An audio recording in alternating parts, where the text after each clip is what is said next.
In history, there is a chilling example of a flood that may have been accidentally triggered with a weather weapon. August 15, 1952, near the small town of Lynmouth, England, a massive rainstorm strikes. The river swells. Scores die.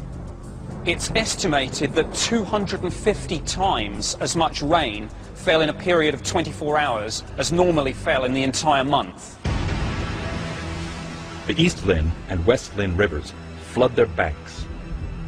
According to the BBC, 90 million tons of water sweep down into the town of Lynmouth. 35 people were killed. Bodies wash out to sea and are never found. Trees are uprooted, forming dams behind bridges, creating walls of water that carry huge boulders into the village, destroying shops, hotels, and homes. Was this just a freak act of nature? The prevailing theory is that it may have been a British military experiment gone bad, as they had been known to be conducting cloud seeding tests around that same time. The British military would be experimenting with cloud seeding for the same reason as any government or military, because if you can control the weather, if you can make it rain, you can have a profound effect on the battlefield.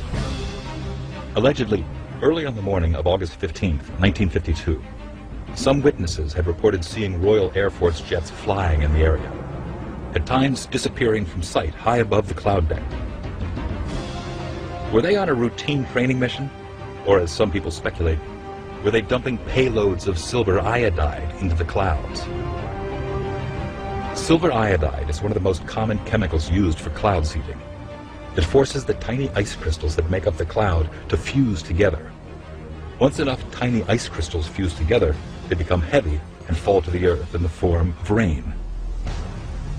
And on that fateful day in August of 1952, rain fell in record amounts.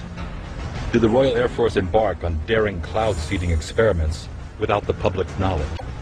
Some people reported seeing aircraft undertaking strange maneuvers, and it subsequently emerged that there was an experiment codenamed Operation Cumulus, which was indeed an attempt at weather modification. Interestingly, many of the documents relating to Operation Cumulus have disappeared and are not available from the National Archives.